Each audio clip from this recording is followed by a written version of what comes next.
ہوتا ہے، اور اس معاملے میں انسان کا رویہ، اس کا سلوک، اس کا برتاؤ دوسرے انسانوں کے ساتھ کیسا ہونا چاہیے، اسلام ہماری ان تمام جگہوں پر رہنمائی کرتا ہوا دکھائی دیتا ہے۔ اس پورشن کو ہم دوسرے الفاظ میں حقوق العباد کا نام دیتے ہیں، اور حقوق العباد کا معاملہ اتنا سخت ہے کہ پچھلے جو درس بیان ہوئے ہیں جس میں عقائد اور عبادات جتنی بھی ہیں، نماز، روزہ، حج، زکوٰۃ، یہ سب کے سب حقوق اللہ ہیں، یعنی ہم پر اللہ تبارک و تعالیٰ کا حق ہے کہ ہم اس کی عبادت کریں، نماز پڑھیں، صحیح ہے، روزے رکھیں، زکوٰۃ ادا کریں، حج فرض ہو جائے تو حج کریں، یہ سب حقوق اللہ ہیں۔ اللہ تبارک و تعالیٰ ہماری عبادتوں کا محتاج نہیں ہے، لیکن اس نے ہمیں ہمارے ہی فائدے کے لیے اپنی عبادتوں کا پابند بنا دیا ہے کہ تم کرو گے تو تمہیں اس کا بینیفٹ، تمہیں اس کا فائدہ دنیا میں بھی ملے گا اور آخرت میں بھی ملے گا۔ لیکن کل جب یوم حساب قائم ہوگا تو اللہ تبارک و تعالیٰ چاہے تو اسے معاف فرما دے، اس لیے کہ وہ اس کا حق ہے۔ لیکن حقوق العباد کا معاملہ اس سے کہیں زیادہ سخت ہے۔ جو میں نے کہی تھی نا بات کہ یہ اسلام کا ایک بہت بڑا پورشن ہے، بہت بڑا حصہ ہے اسلامی تعلیمات کا، جس کا تعلق معاملات سے ہے، وہ یہی حقوق العباد ہے۔ حقوق العباد کا معاملہ ایسا ہے کہ اگر بندے نے کسی کا حق کھایا ہے، کسی کو تکلیف پہنچائی ہے، کسی کا مال غصب کیا ہے، کسی کی حق تلفی کی ہے، تو اللہ تبارک و تعالیٰ نے یہ اصول بنا دیا ہے کہ اللہ رب العالمین اسے معاف نہیں فرمائے گا، اس لیے کہ یہ حقوق العبد ہے، بندے کا حق ہے۔ جب تک کہ وہ بندہ خود معاف نہیں کر دے گا، اللہ تبارک و تعالیٰ اس کو معاف نہیں فرمائے گا۔ یہ اتنا سخت معاملہ ہے، لہٰذا ہمیں ڈرنا چاہیے اپنی زندگی میں کہ ہم کہیں اپنے ذریعے سے کسی کو تکلیف تو نہیں دے رہے، ہمارا پڑوسی ہم سے پریشان تو نہیں ہے، ہمارا بھائی ہم سے تنگ تو نہیں ہے، کہیں ہم بہنوں کے ساتھ زیادتی تو نہیں کر رہے، کہیں ماں باپ ہمارے ہم سے ناراض تو نہیں ہے، کہیں ہمارے غصے کی وجہ سے ماں باپ ہم سے بات بھی نہیں کر پاتے ہیں، لین دین میں ہم نے کسی کی حق تلفی تو نہیں کی، کہیں ہم نے کسی کا مال تو ناحق نہیں کھا لیا، کسی کے مال پہ قبضہ تو نہیں کر لیا، کسی کی جائیداد، کسی کی پراپرٹی پہ ہم قابض تو نہیں ہو گئے۔ یہ سارے معاملات حقوق العباد کہلاتے ہیں، اور اس میں اللہ تبارک و تعالیٰ اس وقت تک معاف نہیں فرماتا جب تک کہ وہ بندہ جس کا حق مارا گیا، جس کو تکلیف پہنچائی گئی، جب تک کہ وہ خود معاف نہیں کر دیتا، اللہ تبارک و تعالیٰ اسے معاف نہیں فرمائے گا۔ تو یہ بڑا سخت معاملہ ہے اور بہت زیادہ اہمیت کا حامل ہے۔ انسان کے اس دنیا میں پیدا ہونے کے بعد سب سے پہلا واسطہ لوگوں میں جس سے پڑتا ہے وہ اس کے اپنے ماں باپ ہیں، سب سے پہلے ماں، پھر اس کا باپ۔ اسی لیے اللہ تبارک و تعالیٰ نے اس اسلامی طرز معاشرت کے اندر سب سے پہلا حق اور سب سے زیادہ حق جن لوگوں کا جو ہے قرار دیا ہے وہ والدین ہیں، ماں اور باپ ہیں۔ اور قرآن کریم میں اللہ تبارک و تعالیٰ نے والدین کے حقوق کئی جگہ بیان فرمائے ہیں، اور جس جگہ آپ پڑھیں تو یہ پتہ چلتا ہے کہ اللہ تبارک و تعالیٰ نے پہلے اپنی عبادت کا حکم دیا اور اس کے بعد فرمایا کہ والدین کے ساتھ احسان کرو۔ وَقَضَىٰ رَبُّكَ، سورہ بنی اسرائیل، وَقَضَىٰ رَبُّكَ أَلَّا تَعْبُدُوا إِلَّا إِيَّاهُ وَبِالْوَالِدَيْنِ إِحْسَانًا۔ اللہ رب العالمین نے فیصلہ فرما دیا ہے کہ اس کے علاوہ تم کسی اور کی عبادت نہیں کرو گے، وہی عبادت کے لائق ہے، اور دوسرا حکم یہ دے دیا ہے کہ تم والدین کے ساتھ احسان اور برتاؤ کرو گے۔ پتہ یہ چلا کہ اللہ تبارک و تعالیٰ کے بعد اگر کوئی ہم پر کسی کا حق ہے تو وہ ہمارے والدین ہیں۔ والدین کا درجہ اللہ تبارک و تعالیٰ نے سب سے برتر رکھا ہے۔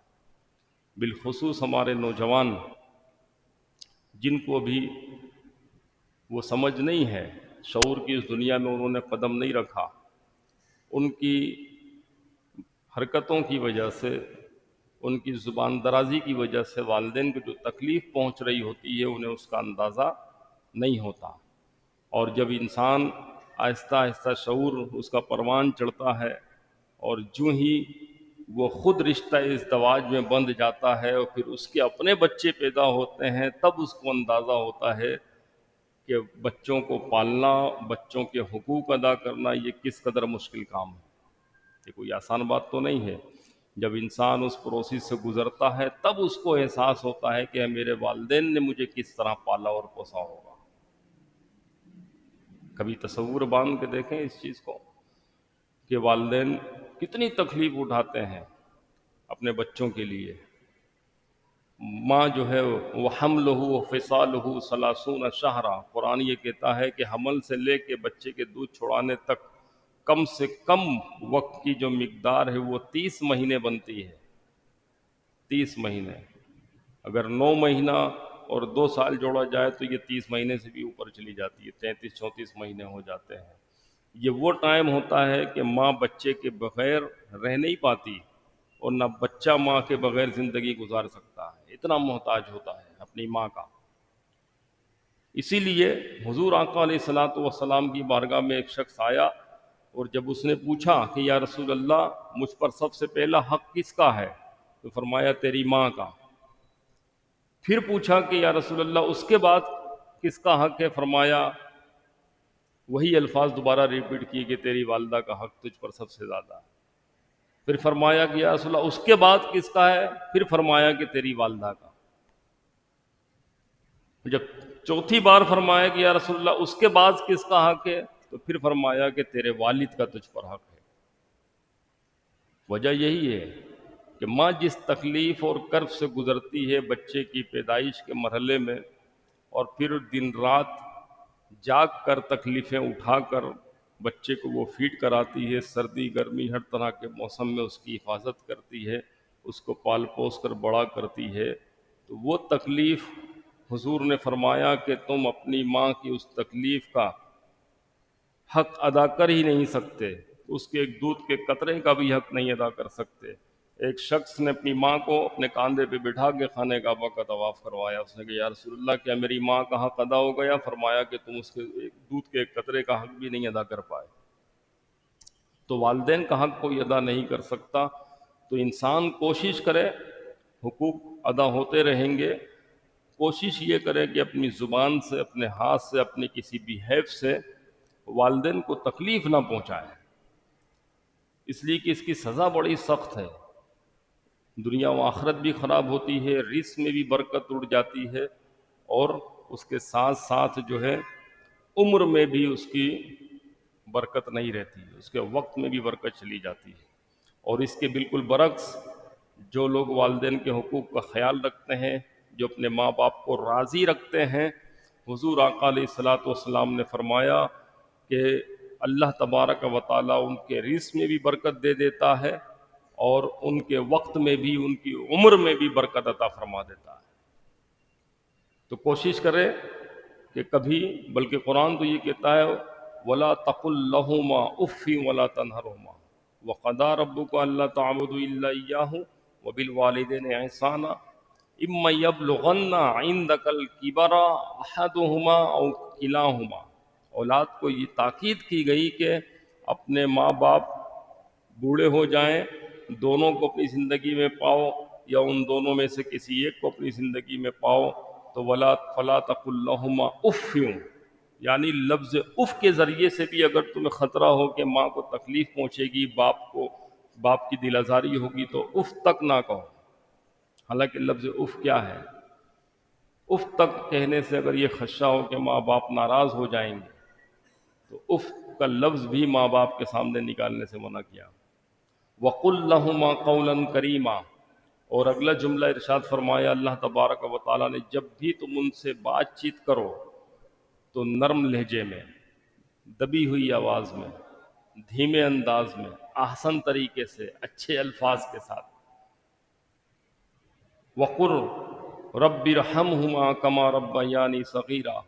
اور اگر وہ اس دنیا میں نہیں ہیں، ان کا انتقال ہو گیا ہے، چاہے موجود ہیں چاہے انتقال ہو گیا، ان کے لیے دعا کرتے رہا کرو. رب ارحمہما کما ربیانی صغیرا. اے اللہ تو میرے والدین پر رحم فرما جس طرح انہوں نے مجھ پر رحم کرتے ہوئے مجھے پالا ہے، تو بھی ان پر رحم فرما. تو یہ اللہ تبارک و تعالیٰ کی طرف سے تاکید ہے. وقفض لہ، ایک جملہ اور ہے بیچ میں، وقفض لہم جناح الذل من الرحمہ. اور ان کے سامنے تم بچھے رہا کرو، اپنی رحمت و رافت کے بازو بچھاتے رہا کرو. یعنی ان کے ساتھ جو ہے نرم رویہ، نرم اخلاق اور بیہیو نرم و ملائم ہونا چاہیے. تو یہ قرآن کریم کی تاکید ہے. اور حضور آقا علیہ الصلوۃ والسلام نے ارشاد فرمایا کہ ماں باپ اگر راضی ہیں تو اللہ تبارک و تعالی راضی ہے. ماں باپ کی ناراضگی میں اللہ کی ناراضگی ہے، اور ماں باپ کی رضا میں اللہ تبارک و تعالی کی رضا ہے. تو موجود ہیں تو قدر کر لیں. یہ چھوٹے چھوٹے بچے 16 18 20 سال کے یہ سمجھتے ہیں کہ ہم جو کچھ کرتے ہیں یا جو یہ والدین ہمیں سمجھاتے ہیں، ان کی زبان سے اکثر یہ باتیں نکلتی ہیں کہ تمہیں کیا پتا، تم کیا جانو. ان نادانوں کو یہ نہیں پتا ہوتا کہ ماں باپ تو تیری زبان اس وقت بھی جانتے تھے جب تو تتلا کر بولتا تھا، جب تو ہوں آ کر کے بولتا تھا، اس وقت بھی ماں باپ تیرے کو پہچانتے تھے کہ تو کیا بول رہا ہے، تیری طلب کیا ہے، تو کیا چاہتا ہے، تو کیا مانگ رہا ہے. اس وقت دنیا میں اس کی زبان اس بچے کی کوئی نہیں سمجھتا. کون سمجھتا ہے؟ ماں باپ سمجھتے ہیں. آج یہ بچے بڑے ہو جائیں تو کہتے ہیں کہ تمہیں کیا پتا. حالانکہ یہ گیپ، جنریشن کا گیپ ہر زمانے میں رہا ہے. ہر گزری ہوئی جنریشن آنے والی جنریشن کے مقابلے میں جو جدید طرز زندگی اس سے واقفیت نہیں رکھتی. تو اس کا یہ مطلب نہیں ہوتا کہ انہیں نہیں معلوم یا ان کی قدر کم ہو گئی. ان کی قدر ہمیشہ ہمیشہ کے لیے باقی رہتی ہے. حضور آقا علیہ الصلوۃ والسلام کی زندگی میں ایک شخص جس کا نام علقمہ، یہ صحابی رسول ہیں، حضرت علقمہ، وہ شدید بیمار ہو گئے. اتنے شدید بیمار ہوئے کہ خبر آ گئی کہ یا رسول اللہ وہ بستر سے لگ گئے ہیں اور عجیب و غریب کیفیت ہے ان کی، بڑی سختی کے معاملات لگتے ہیں. حضور نبی پاک صلی اللہ علیہ وسلم نے چند صحابہ کو وہاں پہ بھیجا کہ جاؤ دیکھو معاملہ کیا ہے. وہ صحابہ کرام رضوان اللہ تعالی علیہ مجمعین گئے تو خبر دی کہ یا رسول اللہ علقمہ وقت نزا میں ہے، یعنی اب بچنے کا کوئی چانس نہیں ہے، حالت نزا ہے، روح نکلنے کا وقت آن پہنچا ہے. تو حضور آقا علیہ الصلوۃ والسلام نے صحابہ کو حکم دیا کہ انہیں کلمہ پڑھاؤ. جب انہیں کلمہ پڑھانے کی کوشش کی گئی، تلقین کی گئی، تو ان کی زبان سے کلمہ جاری نہیں ہو رہا تھا. حضور آقا علیہ الصلوۃ والسلام خود تشریف لے گئے، سارا معاملہ دیکھا علقمہ تو حالت نزا میں بڑی تکلیف میں ہے. تو پوچھا کہ اور کوئی اس گھر میں ہے؟ کہاں بیوی بچے ہیں. بیوی کو بلایا، اس سے پوچھا کہ اور کوئی یہ گھر میں؟ کہاں ان کی ماں ہے، فلاں جگہ رہتی ہے. کہا اس کی ماں کو بلاؤ. جب ماں کو بلایا گیا تو پتہ چلا کہ ماں ناراض ہے. ماں اپنے بیٹے سے کسی بات پر شدید ناراض تھی. اس نے کہا کہ حضور آقا علیہ الصلوۃ والسلام نے اس بوڑھی عورت سے فرمایا کہ تم اپنے بیٹے کو معاف کر دو، دیکھو کیا حالت ہے. اس نے کہا یا رسول اللہ میں معاف نہیں کروں گی، مجھے بڑی تکلیفیں پہنچی ہیں اس کے ذریعے سے. اس نے اپنے بیوی بچوں کے حقوق کا خیال رکھا اور میرا خیال نہ رکھا. تو حضور آقا علیہ الصلوۃ والسلام نے فرمایا کہ اب وقت نزا ہے، اب تو اس حالت میں ہے، تم ایک ماں ہو، تم اگر معاف کر دو تو کچھ آسانی ہو جائے گی. اس نے کہا یا رسول اللہ میں معاف نہیں کروں گی. حضور نے فرمایا ٹھیک ہے، جب تمہیں رحم نہیں آتا تو ہمیں کیوں رحم آئے گا، پھر اللہ کیوں رحم فرمائے گا. حضور نے فرمایا ٹھیک ہے، علقمہ کو آگ میں پھینک دیتے ہیں تاکہ روح پرواز کر جائے، روح آسانی سے نکل جائے. حضور آقا علیہ الصلوۃ والسلام نے صحابہ کو حکم دیا کہ لکڑیاں جمع کر لو تاکہ آگ جلائی جائے. حضور کے حکم پر صحابہ لکڑیاں جمع کرنے لگے تو وہ ماں سہم گئی. ماں خوفزدہ ہو گئی کہ کیا واقعی میرے بچے کو آگ میں پھینک دیا جائے گا. صحابہ چلے گئے لکڑیاں لینے کے لیے، اس کی ماں کے اندر ممتا تڑپ گئی، اور اس نے تڑپتے ہوئے کہا یا رسول اللہ کیا واقعی آپ میرے لخت جگر میرے بیٹے علقمہ کو آگ میں جلا دیں گے، آگ میں پھینک دیں گے، جھلستی آگ میں؟ کہا ہاں۔ حضور نے فرمایا کہ ہاں، جب تمہیں رحم نہیں آتا تو ہم کیوں رحم کھائیں؟ اس کی روح پھنسی ہوئی ہے، اس کے لیے آسانی تو پیدا ہو جائے گی۔ اس نے کہا یا رسول اللہ اگر یہ معاملہ ہے تو میں اپنے بیٹے کو معاف کرتی ہوں۔ وہ ماں تھی نا، ہیں؟ ماں باپ کا دل ہمیشہ اولاد کے لیے نرم رہتا ہے، اگرچہ وقتی ناراضگی کی وجہ سے کچھ سختیاں سامنے آتی ہیں، لیکن ایسا کبھی بھی نہیں ہو سکتا کہ اولاد یہ خواہش کرے کہ میرے ماں باپ مجھ سے معافی مانگیں۔ ہاں، کبھی یہ تمنا نہیں کرنا، اگرچہ غلطی والدین ہی کی طرف سے کیوں نہ ہو جائے، اولاد کبھی یہ تمنا نہ کرے کہ ماں باپ مجھ سے معافی مانگیں۔ اور کوئی ماں باپ یہ کام نہیں کرتے الا یہ کہ وہ بہت ہی زیادہ مجبور کر دیے جائیں، تکلیف میں وہ ماں باپ بھی اپنی اولاد کے آگے ہاتھ جوڑ دیتے ہیں۔ تو کبھی یہ تمنا نہ کرنا۔ جب اس بوڑھی عورت نے اپنے بیٹے کو معاف کیا، جو ہی اس کی زبان سے یہ الفاظ نکلے، لوگوں نے دیکھا کہ ان کی روح آسانی کے ساتھ پرواز کر گئی۔ پھر حضور آقا علیہ الصلوۃ والسلام نے انہیں غسل دلوایا، ان کا کفن تیار کیا گیا، کفن پہنایا گیا۔ پھر حضور نبی پاک صلی اللہ علیہ وسلم نے خود آگے بڑھ کر حضرت علقمہ کا نماز جنازہ پڑھایا اور قبرستان تشریف لے گئے، دفنایا گیا انہیں، اور حضور آقا علیہ الصلوۃ والسلام نے پھر والدین کے حقوق کے حوالے سے خطبہ ارشاد فرمایا کہ لوگوں اپنے ماں باپ کا خیال رکھا کرو، ان کے حقوق ادا کرتے رہا کرو۔ تو یہ اسلامی طرز معاشرت کے اندر ہمارا واسطہ جن لوگوں سے سب سے پہلے پڑتا ہے وہ ہمارے ماں باپ ہیں، وہ ان تمام لوگوں میں سب سے زیادہ حقوق رکھتے ہیں ہم پر، صحیح ہے؟ تو یہ ہم سے اس میں کہیں کوتاہی نہ ہو جائے۔ اور جو بھی آپ کرتے ہیں، جو نابالغ بچے نیک کام کرتے ہیں، اس کا ثواب والدین کو مل رہا ہوتا ہے، اور والدین کے سکھانے سے بچے بالغ ہونے کے بعد بھی جو نیک اعمال کرتے رہتے ہیں، اس کا ثواب بھی انہیں والدین کو پہنچ رہا ہوتا ہے، ٹھیک ہے؟ اور جن کے والدین موجود ہیں وہ ان کی قدر کرنا سیکھیں، اس کی اہمیت کو پہچانیں، یقین جانیں۔ بوڑھے ماں باپ بیماری کی حالت میں بستر پر بھی لگے ہوں تو اللہ تبارک و تعالیٰ کی بہت بڑی نعمت ہوتے ہیں۔ پتہ جب چلتا ہے جب وہ اس دنیا سے چلے جاتے ہیں، جب وہ چلے جاتے ہیں تب پتہ چلتا ہے کہ کیا چیز گم ہو گئی، کس چیز کو میں نے ضائع کر دیا ہے۔